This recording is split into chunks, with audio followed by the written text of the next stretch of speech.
Não? Então, boa noite, meus irmãos. Boa noite a todos. Na noite de hoje nós vamos conversar sobre um tema que é um desafio para todos nós. O amor vence. Então nós vamos iniciar com a nossa prece para que depois possamos refletir sobre esse ensinamento, sobre os ensinamentos de Jesus referentes ao amor. Vamos elevar os nossos pensamentos a Deus nesse instante, rogando a proteção espiritual para todos nós, encarnados e desencarnados, que os bons espíritos, nossos irmãos, possam nos auxiliar e nos inspirar nesse instante, nos dando força, coragem, para que possamos passar pelas tribulações da vida, pelas dificuldades que todos nós estamos enfrentando nesse momento. Que a luz do Divino Mestre possa nos consolar agora e sempre. E que assim seja. Muito obrigado. Então, meus irmãos, na noite de hoje nós conversaremos sobre esse tema, muito importante para todos nós, que é essa questão do amor. Que o amor vence as dificuldades, vence os problemas, vence as aflições quando nós aplicamos esse amor em determinadas situações, nós conseguimos vencer. E aí, nós vamos começar entendendo essa questão do amor. Porque todos nós, na condição de espíritos encarnados, que estamos aqui na Terra, nós retornamos à Terra com um objetivo: de aprendermos a aplicar as leis de Deus a nós mesmos. Na nossa mudança, na nossa transformação moral. E o amor é uma das leis de Deus, a qual nós precisamos aplicar na nossa vida de relação, na nossa convivência com o nosso próximo. Então a gente chega na Terra, com o objetivo de aprender esses ensinamentos que nos são trazidos pelo Evangelho que Jesus nos trouxe, nos mostrou. E aí, meus irmãos, muitas vezes nós passamos por escolas filosóficas, por escolas religiosas, seguimos gurus místicos com o único objetivo de aprender a nos transformar, de aprender a mudar, de aprender a nos melhorar. E nós vamos aprendendo à medida que nós vamos nos instruindo e também amando. Assim sendo, o maior mestre que esteve na Terra entre nós, o nosso Mestre Jesus, nos deu o exemplo desse amor. Vivenciou o amor e nos mostrou, através desse exemplo dele, como nós deveríamos amar o nosso semelhante. E ele deixou vários mandamentos para nós. Um deles nos diz que devemos amar a Deus acima de todas as coisas e o próximo como a si mesmo. Esse mandamento é muito importante para todos nós. Amar a Deus acima de todas as coisas. Porque nós sabemos que Deus, nosso Pai, está acima de todas as coisas. Mas muitas vezes o nosso amor é aquele amor pelos objetos, pelas coisas, pelas pessoas. E nós sabemos que a vida é passageira. A gente ama essas coisas, mas elas vão permanecer na terra. Mas quando nós temos esse amor pelo Pai, pelo nosso Criador, por aquele que nos dá a oportunidade de nós estarmos aqui, esse é um amor permanente. Esse amor nós devemos cultivar no nosso dia a dia. Né? E nós cultivamos esse amor a Deus, amando também o nosso próximo, o nosso semelhante. Mas nós ainda temos esse amor como um apego às coisas que a gente acha que são nossas. Porque nós estamos aqui nessa vida material. Então, só para darmos um exemplo, Jesus, naquela passagem do moço rico, quando o moço busca o mestre, dizendo: bom mestre, que bem devo fazer para conseguir a vida eterna? Jesus fala para ele: cumpra os mandamentos. E ele fala: desde que cheguei à mocidade, que já cumpro os mandamentos. Que mais devo fazer?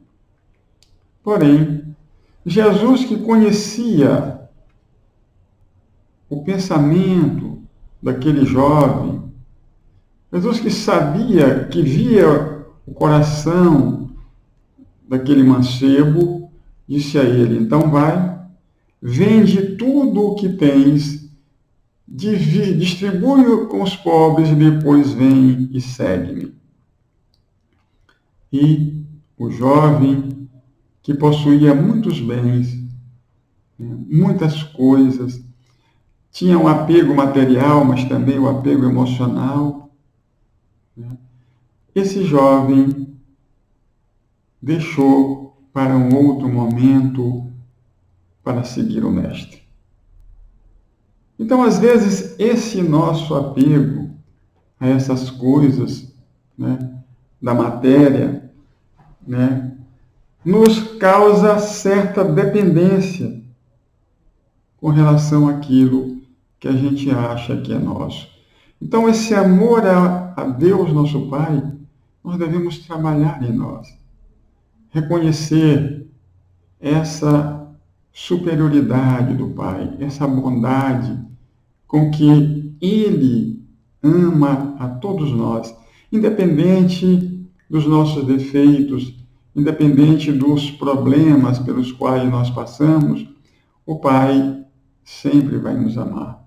E nós devemos retribuir esse amor. Então, meus irmãos, amar o próximo, o que é amar esse próximo? Jesus também nos conta uma parábola a respeito de como devemos amar o nosso próximo.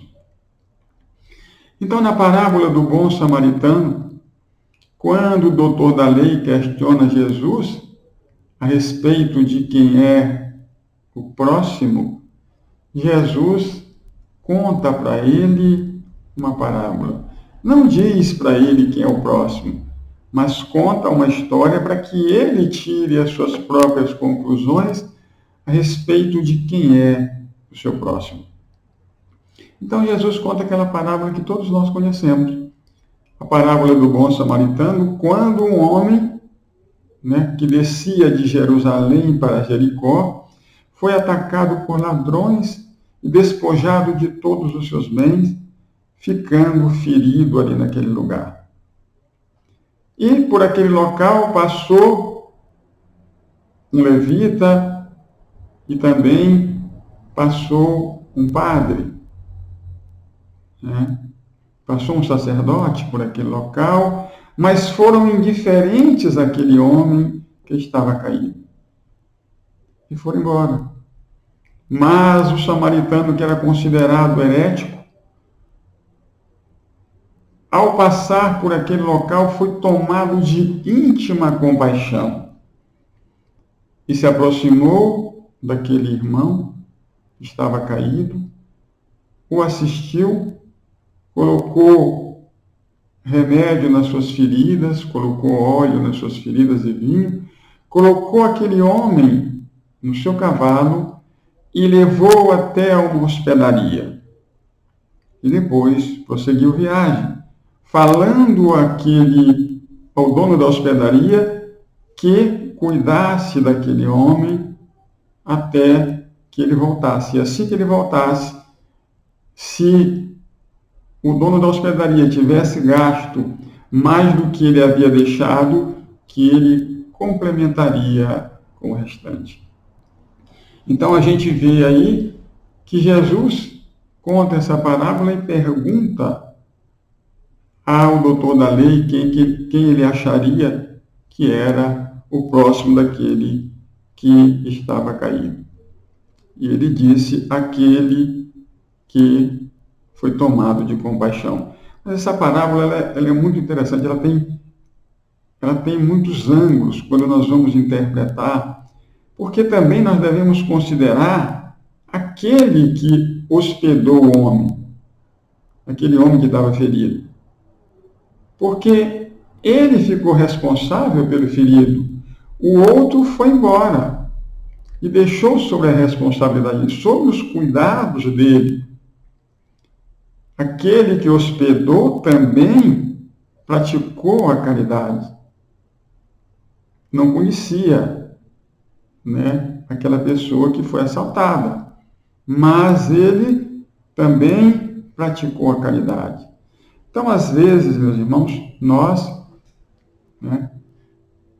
devemos olhar aquele que se faz o nosso próximo. Quem é que se faz o nosso próximo?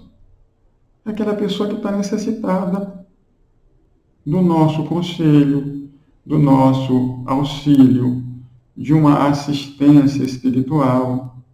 Não é só o nosso grupo familiar, ou aqueles que convivem conosco, ou na sociedade, onde quer que nós estejamos, mas é em todos os lugares, aquele que está na rua, aquele que está passando fome.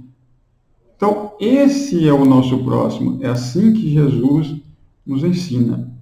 É assim que Jesus nos mostra quem é esse nosso semelhante, esse que se faz o nosso próximo.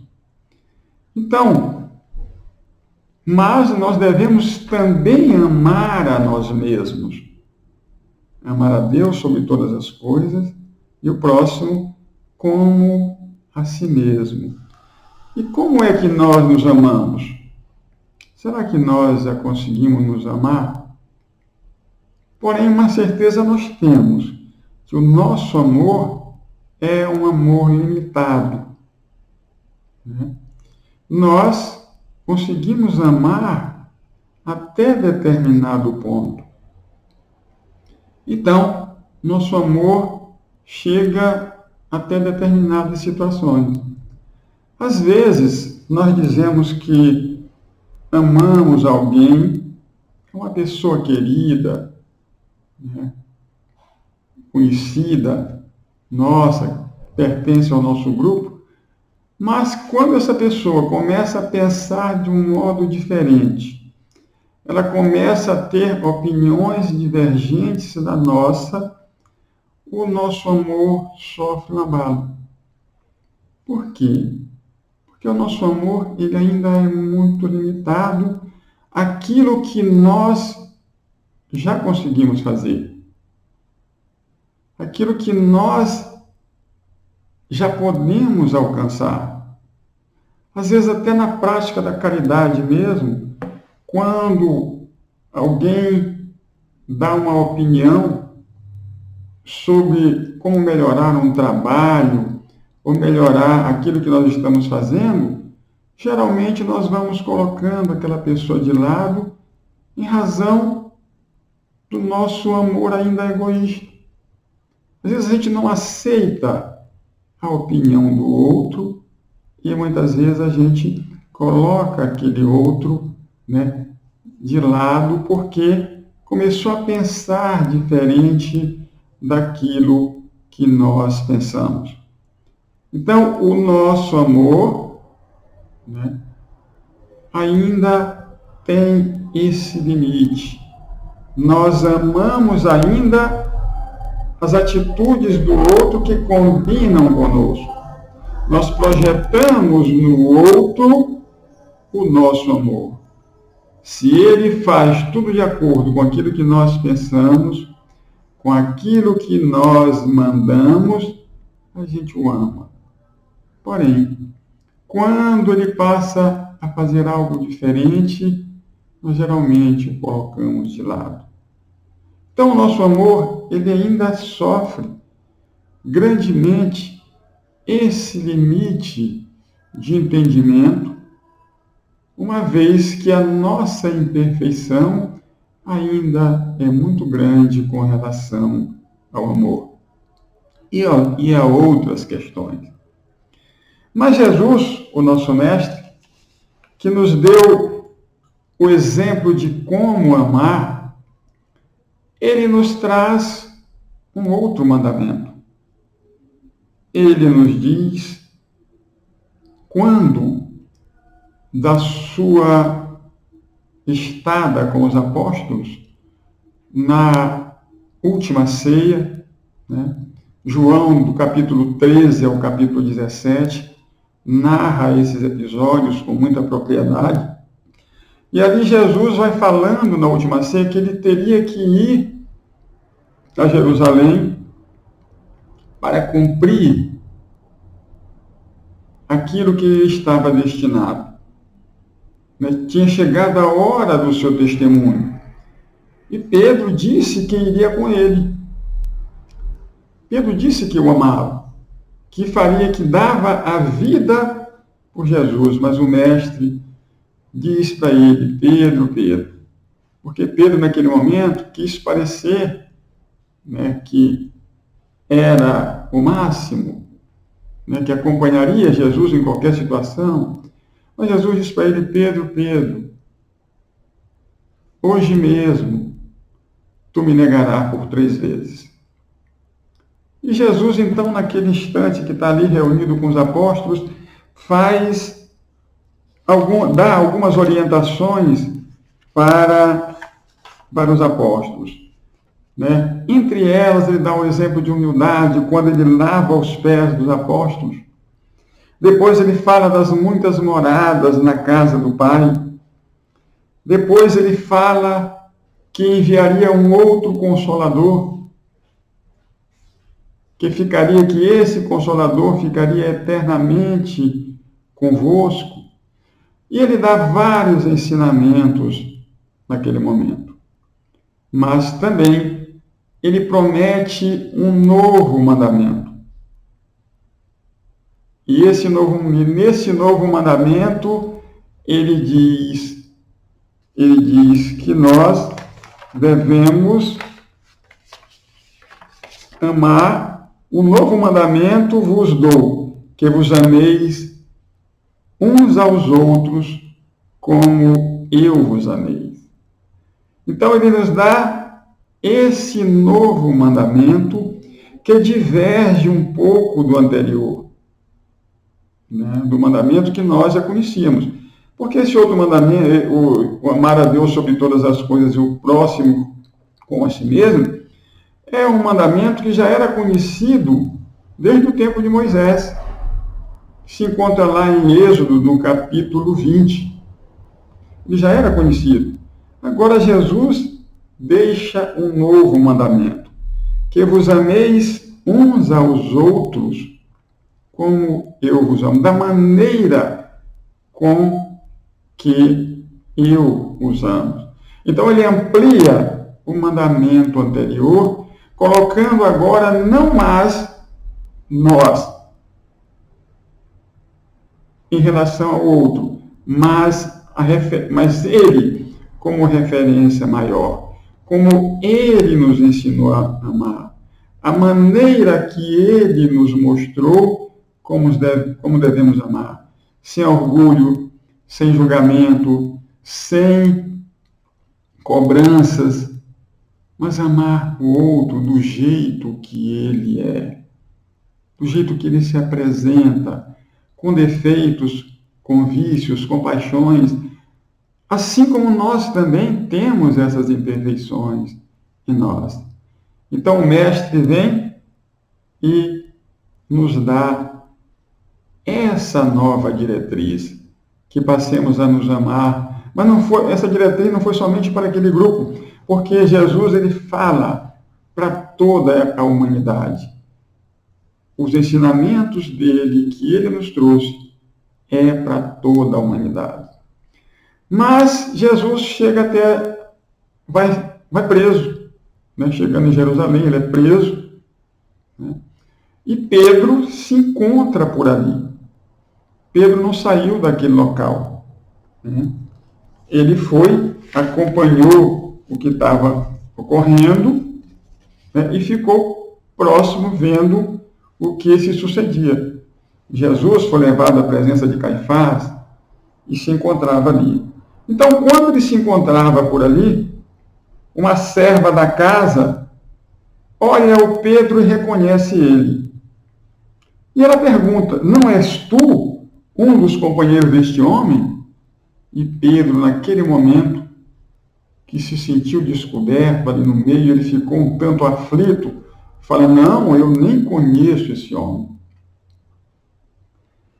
E aí ele sai imediatamente daquele local, e um outro circunstante reconhece ele e pergunta para ele: então vieste socorrer o teu mestre? E ele, mais uma vez, diz: não, eu não tenho mestre nenhum, nem conheço esse homem. E mais tarde, alguns servidores que vieram repartir vinho entre as pessoas porque estava muito frio, eles olham ele, e um dos servidores reconhece o Pedro e fala assim: não era você que estava no horto e que sacou aquela espada?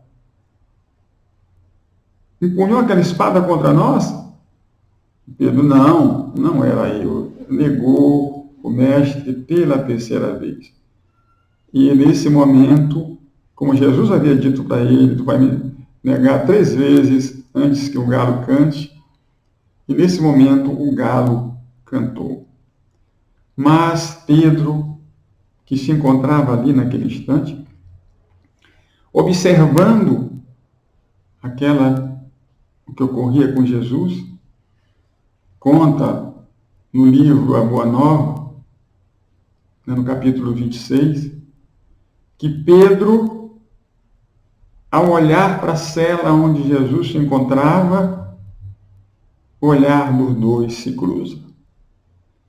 E naquele momento em que ele fixa o olhar dele em Jesus, ele não vê nenhuma condenação.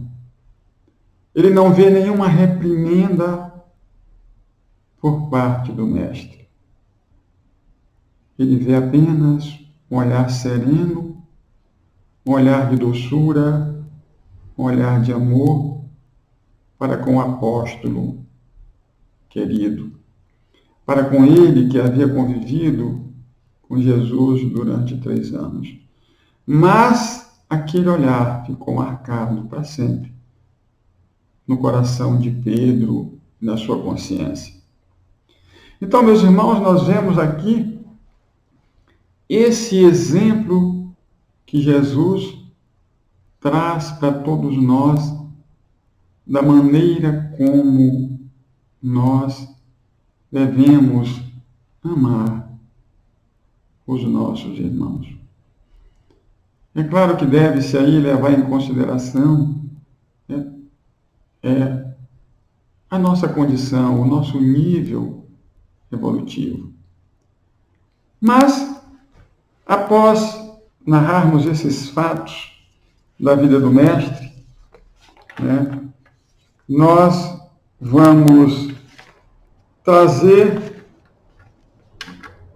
para o Consolador prometido por Jesus, trazer esses ensinamentos à luz da doutrina espírita. E aqui nós vamos ver na questão, quando Jesus tinha prometido esse Consolador, e todas as promessas que o Mestre fez se cumpririam. Então, Allan Kardec vai codificar a doutrina espírita, presidida pelo Espírito da Verdade, que é Jesus. Ele prometeu e ele mesmo veio novamente, né? Porque ele disse que ele mandaria um outro Consolador. Ele era um Consolador, o primeiro, mas ele mandaria o segundo. E esse outro Consolador é a doutrina espírita, que vem agora ampliar aquilo que Jesus tinha nos dito, nos relembrar aquilo que nós esquecemos e também nos libertar das nossas paixões, dos nossos vícios. Então, a doutrina espírita é codificada por Allan Kardec, que teve a orientação do nosso Mestre Jesus em todas as fases da codificação até a desencarnação de Kardec. Então, Kardec, ao publicar o Livro dos Espíritos, né, ele fazia muitos questionamentos. A primeira publicação teve 501 perguntas, e na segunda publicação ele ampliou para 1919 perguntas. E na questão 625, Kardec pergunta qual o tipo mais perfeito que Deus tem oferecido ao homem para lhe servir de guia e modelo. E os Espíritos vêm e nos respondem: Jesus. Ele é o tipo mais perfeito que nós devemos ter como esse modelo e esse guia. O modelo que nós devemos copiar. E o guia é aquele que nós devemos seguir em nossas vidas, na nossa trajetória. Com o objetivo de alcançarmos a perfeição a qual todos nós estamos destinados. Então, Jesus é esse nosso modelo e é esse nosso guia. E no comentário que Kardec faz a respeito de Jesus, ele nos diz: para o homem, Jesus constitui o tipo de perfeição moral que podemos aspirar na Terra. Então, é o tipo de perfeição moral que todos nós podemos aspirar. E esse comentário de Kardec corrobora com aquilo que Jesus já havia nos dito, que ele nos disse que nós poderíamos fazer tudo aquilo que ele fazia e muito mais. Então, às vezes, meus irmãos, nós colocamos Jesus num patamar de evolução muito longe daquilo que nós podemos alcançar, e realmente ele tem essa evolução, mas pela sua humildade, ao ter reencarnado entre nós, ele mostrou para nós, através da sua vivência, da sua experiência, ele mostrou para nós que nós podemos evoluir muito. Basta nós querermos.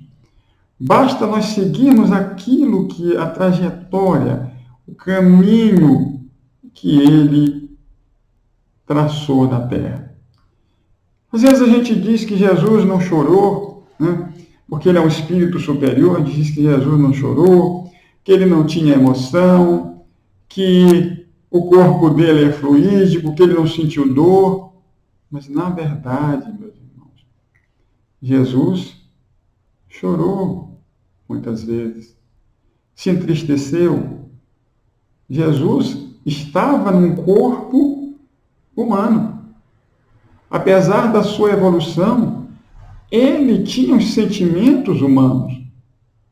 Ele se indignou, como nós vemos naquela passagem dos vendilhões do templo. Jesus ficou indignado naquele momento, ao ver que a casa de Deus estava sendo conspurcada, ali aqueles homens estavam vendendo, né, aqueles objetos que eram considerados sagrados para fazer as oferendas. Ele se indignou naquele momento, mas ele não bateu em ninguém, né?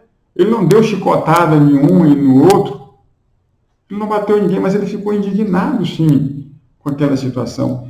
Então, é esse o Jesus que é o nosso modelo e que é o nosso guia. E que nós precisamos, né, caminhar ao lado dele. Nós precisamos sentir o amor que ele teve por nós, que ele tem por nós, que ele continua tendo por nós, por toda a humanidade. Ele é esse exemplo maior, a qual a doutrina espírita nos fala.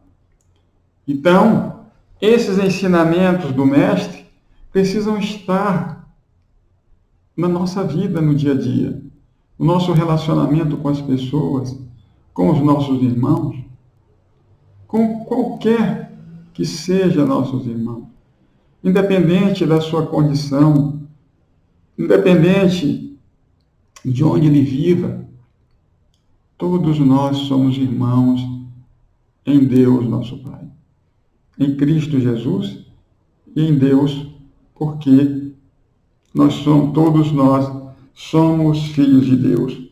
E Jesus nos ensina a prática da caridade, né? Então, na questão 886, ele pergunta qual o verdadeiro sentido da palavra caridade. Kardec fez essa pergunta aos espíritos. Qual era o verdadeiro sentido da palavra caridade como Jesus a entendia? E o Mestre, mais uma vez, veio nos dizer benevolência para com todos. Jesus nunca fez acepção de quem quer que seja. A benevolência ela deve ser praticada para com todos na humanidade. Porque tudo que pertence a Deus é patrimônio de toda a humanidade. O sol brilha para todos, a chuva é para todos. Tudo que pertence a Deus, ele distribui entre todos os seus filhos. Então, Jesus fala dessa benevolência para com todos. A indulgência para com os defeitos dos outros, porque também nós necessitamos dessa indulgência.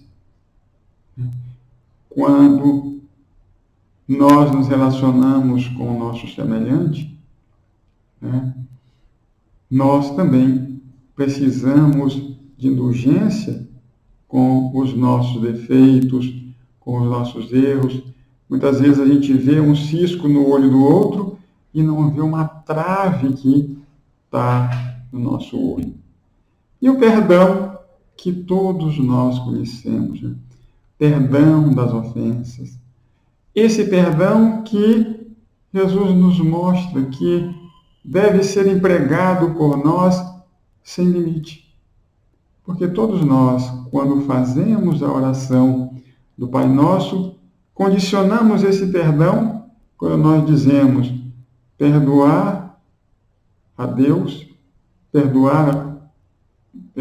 pedir um perdão a Deus, assim como nós perdoamos os nossos irmãos. Nós pedimos perdão a Deus, perdoe as nossas ofensas, como perdoamos aqueles que nos têm ofendido. Então, nós condicionamos o nosso perdão a que Deus nos perdoe, assim como nós perdoamos aquele que nos ofendeu. Então, esse perdão, que também é uma virtude que nós precisamos conquistar, ele deve ser aplicado ilimitadamente, quantas vezes for necessário. Porque o perdão também é uma atitude de amor. Todas essas virtudes, elas estão relacionadas entre si. E todas elas fazem parte desse sentimento sublime que é o amor. E que foi muito bem nos ensinada pelo Mestre, que está em toda a sua vida. Jesus não escreveu nada, como nós sabemos, mas ele exemplificou. Ele falou e ele mostrou como nós deveríamos fazer. E aí, meus irmãos, vem uma outra. Mas como nós devemos fazer para adquirir esse amor? Porque a gente viu que a gente aprendeu a amar, mas nosso amor ainda está pouco desenvolvido.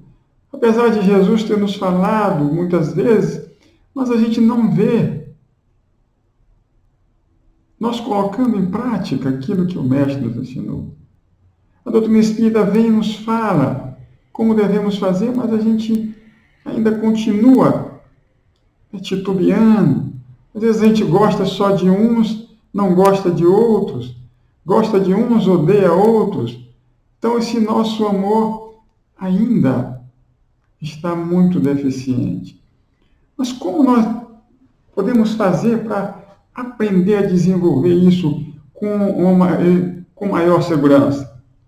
E aí, nós temos um outro questionamento que Kardec faz aos espíritos, que se encontra na questão 919 do Livro dos Espíritos.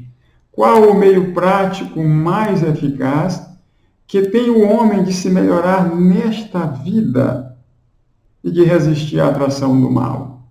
Os Espíritos nos falam: um sábio da antiguidade vos disse, conhece-te a ti mesmo. Então, mas aí a gente sabe, como é difícil a gente se conhecer. A dificuldade que nós encontramos para a gente se conhecer, e Kardec, então, sabendo disso, faz um outro questionamento. Conhecemos toda a sabedoria desta máxima, na questão 919A. Mas a dificuldade, porém, está precisamente em cada um conhecer-se a si mesmo. Qual o meio de fazê-lo? Qual o meio de fazer isso? E aí o Espírito Santo Agostinho nos responde: fazei o que eu fazia quando vivia na Terra.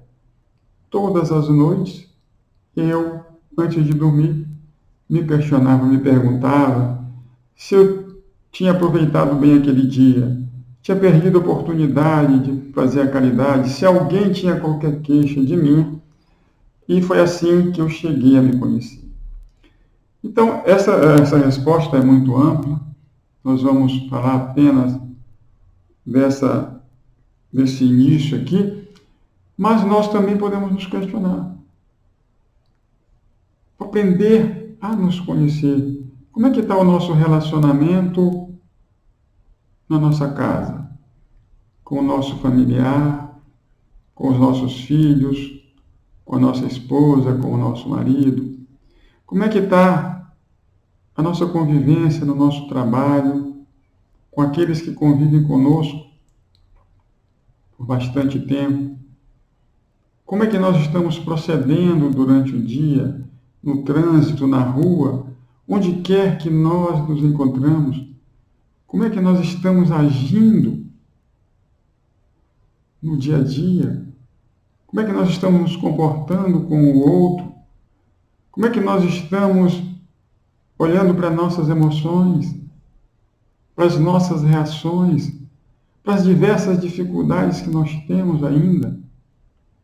Será que nós estamos nos conhecendo realmente? Como fazer,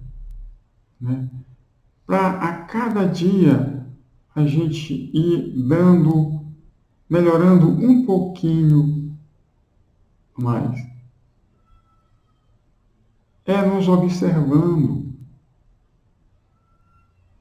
é estando atentos e vigilantes aos nossos procedimentos.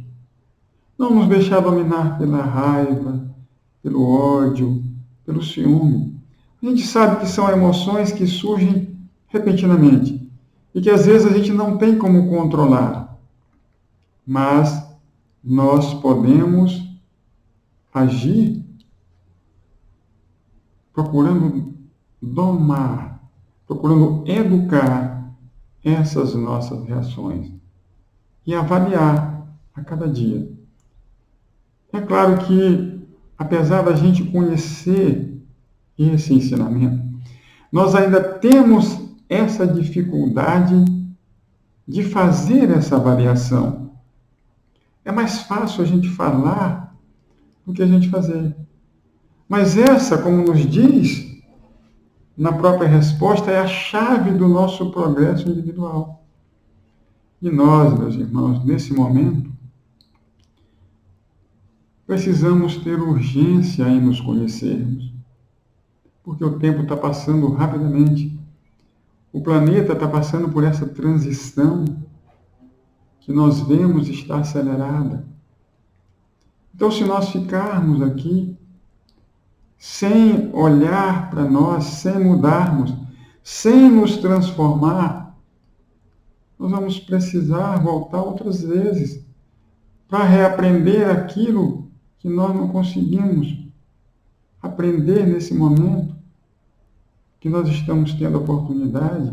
A doutrina espírita vem como essa luz iluminar o nosso caminho, nos esclarecendo em todos os pontos, projeta luz em todas as situações da nossa vida.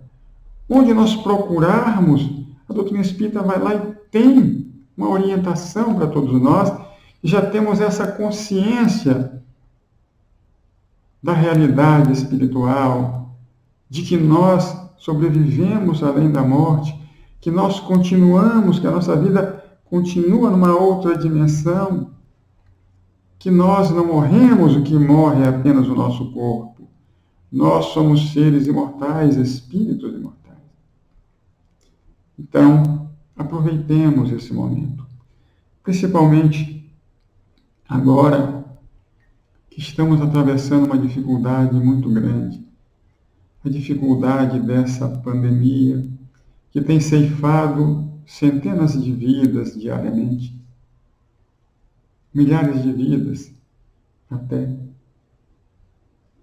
têm sido ceifadas por essa enfermidade em todo o mundo.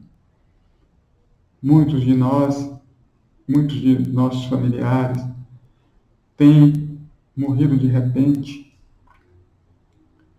E às vezes não dá nem tempo da gente se despedir. Mas com o conhecimento que essa doutrina consoladora nos traz, com essa fé no futuro, sabendo que nós um dia iremos nos encontrar com esses nossos irmãos, nós precisamos ter essa coragem e essa resignação diante dessa dor, dessa perda dos nossos entes queridos. Que possamos nós renovar a cada dia, sentir essas lições do Evangelho em nosso coração e vivenciar, meditar, orar com fé, com fervor, para que possamos ter forças para atravessar esse momento difícil. Porque nós não sabemos quando vamos retornar ao mundo espiritual. O que sabemos é que todos nós estamos aqui de passagem. Aprendamos a amar, porque o amor vence tudo. Que Deus nos abençoe, agora e sempre. Que assim seja.